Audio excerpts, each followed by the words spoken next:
Welcome to Strings and Pages. I am Kevin Sullivan, your host.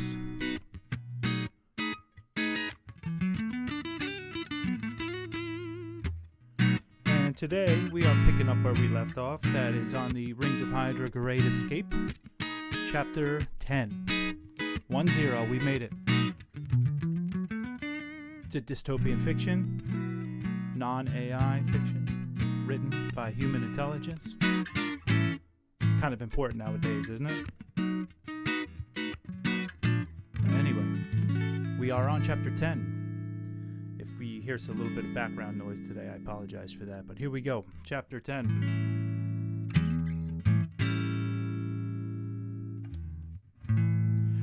Rested and ready for the day, Joe and David entered the secure perimeter they called work.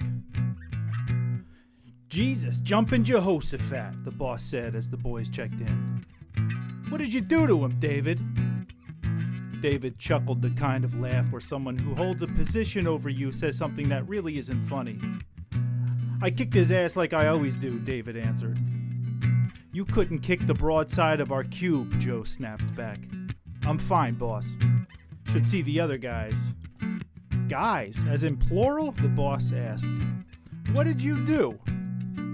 "You know what? Never mind. I've got you guys on dive team today. Can you wear a mask on that face?" "I can wear 2 of them," Joe said. "Well, that doesn't really make any sense," the boss said. "Nevertheless, gear up. You and your brother are going under Pool 7 for repairs. Something's gone to shit out there. We're going to have a tool sub follow you. That's all for now. Get going."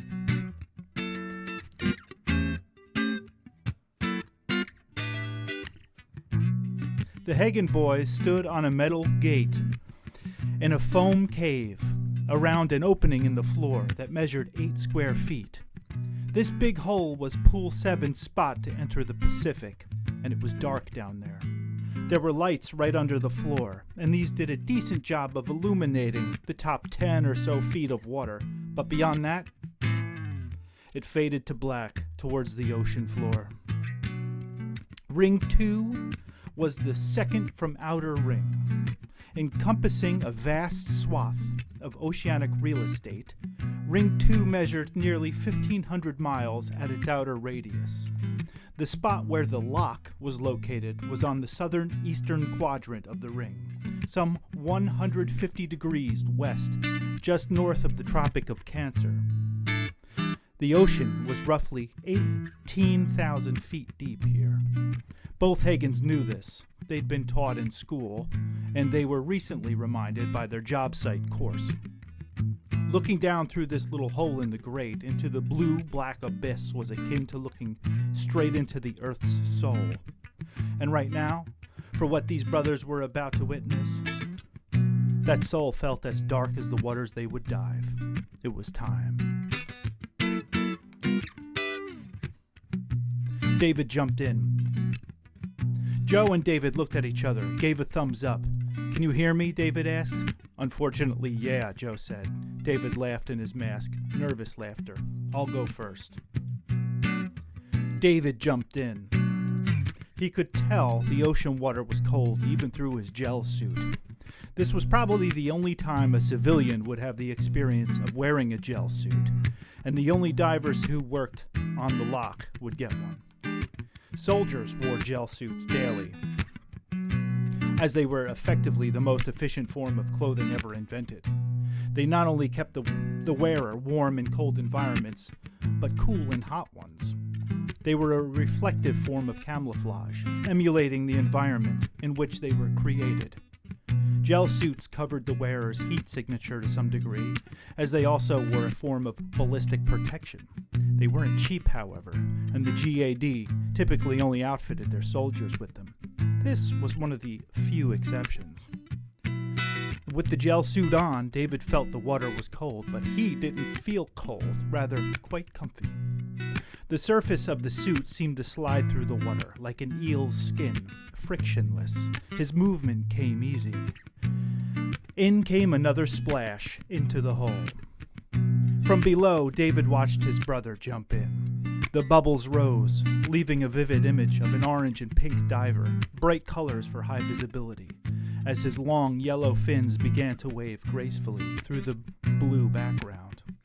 "How about now?" David asked. "I still got you, brother. This suit is great." "I agree. I like it. We should get one." "For what, showering?" Joe asked. "Where we headed?" David looked at his wrist. The large meter reader from Gear Up was blinking away, a yellow path pointing north. "Follow me, Joe," he said as he swam. This was when the dark reality of their job came back with a thud. They were quickly upon the prisoners of the lock. There was no shortage of submerged criminals. This prison had only been officially announced a couple of days ago, and there were already tons of inmates. David wondered if it could have been operational before the announcement. Maybe it was. But they would never know. Some prisoners dangled with hands out, wafting in the current, while others hung straight and rigid, their bodies bobbing like pencils. Some of these perpetrators were small, little bodies that wavered vertically with some ease, while others were large men, heavy masses of flesh that pulled their respective umbilical tubes taut from above. It was a horrifying place to take in. David and Joe swam on, guided by the tracker on David's wrist. They said nothing as they bobbed and weaved through the poor souls.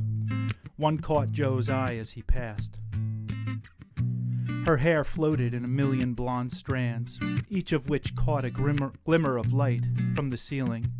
Her face was probably beautiful. At least, this is what Joe imagined. He would not know, thanks to the gel mask that covered most of her face and attached her to the umbilical above. He could see her skin, though, and up close she sported a coat of goose flesh so pronounced it made her shoulder look like a prickly pear. He wanted to look away. Instead, he looked down at the pair of high-cut shorts the woman still wore. Joe couldn't help but gaze, until a small fish darted from under the shorts and swam away with a few bursts of its tail.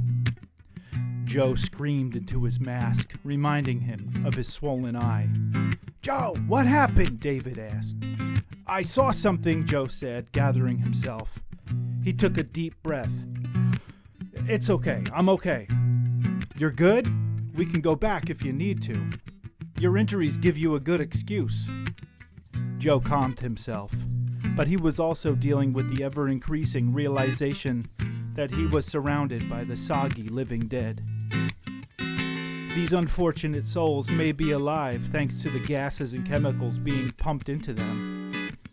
But the function he and David were here to service?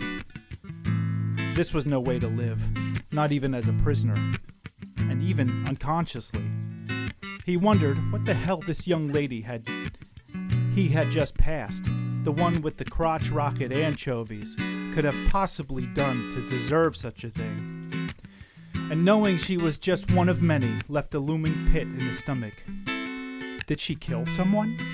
Did she assault someone and cause permanent damage? Or was her offense a minor, petty act? A sobering thought came upon him. It's probably pretty easy to end up here. "Joe," David said, "you with me?" "I'm here, man. How far are we? This place is starting to freak me out." "Me too, brother. Hang in there. We should be close." David was right.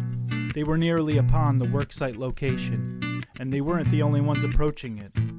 Just as they swam to their target relay station, a drone submarine passed them down below. It carried their tools, showing up just in time. The problem was clear. One of the O2 pipes had ruptured. On further inspection, it appeared something large had bitten it, and the precious gas was hissing and spitting out from the breach. "Looks like your problem right there," Dave said, trying to lighten the mood. "Not complicated, just a little precarious. That's pure oxygen." "Oxygen doesn't burn," Joe said. "It fuels." "Right. And if we ignite anything around the oxygen that we aren't considering, there's an endless compressed source of it right here. To fuel. Just something to think about. Grab me the torch." The sub had parked itself next to the exchange relay. Joe gathered a high-pressure acetylene torch and some welding sheets while David was already scrubbing the area to remove the sediment and matter that had settled on the tubing. They added eye protection to their masks, fired up the torch, and began going to work. No one worked better together than the Hagen brothers. They kept the banter going while tackling one task after the next. And before they knew it, an hour had passed, and they were on the final trek. "It's looking good," Joe said. "No more bubbles. Time for the next one." "Yeah," David asked. "But we're clear to surface for launch before lunch, excuse me." "Shut down my..." His attention was stolen by something beyond, and David's eyes told Joe that he should turn to see by what. Joe turned around and gasped. They had company. The shark easily equaled both brothers in length together, and too wide to pass through any modern door. It was enormous, and it was close enough for either Hagen to reach out and touch its smooth, leathery skin as it swept by. Joe's heart raced, and he thought he might be having a heart attack. His brother was his savior. Can you reach the pressure valve for my torch?" he asked. "I can't move," Joe said. "She'll see me." "She already saw us both. Grab the valve and turn it all the way up. Do it, Joe." Joe's arm listened even though his mind didn't. He reached over, cranked the gas, and just as the massive great white turned around with its body in a wavy posture, body language indicative of a likely attack, the flame spear on David's torch tripled in length. The shark's eyes rolled back, and she began to open her mouth for a bite that could easily end either man's life. David wrapped one arm around Joe, pulled him back, and shoved the torch forward. The shark opened wide, giant jaws and teeth flashing towards their faces, only to taste the burning acetylene. The great white snapped to the side, jackknifed herself, and burst into the opposite void.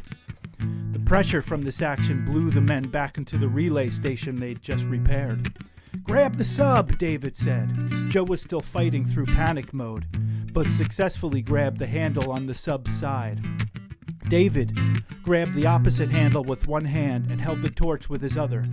"Punch the home button," David said. Joe was on it quickly, and as soon as he hit it, both men were dragged from the scene.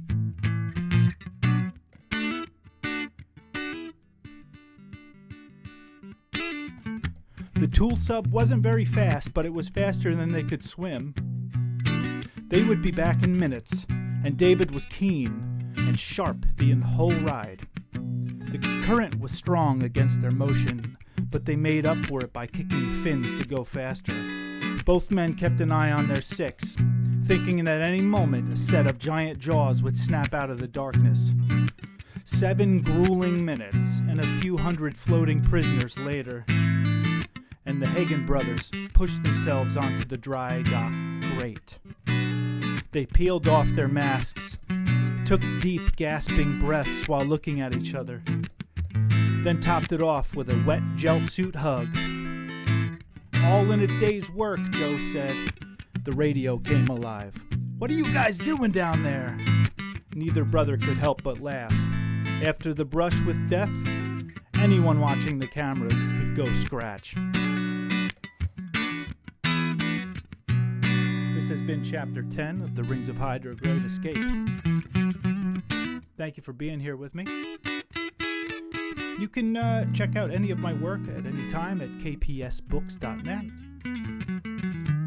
A like and a subscribe would mean the world to me. I appreciate it.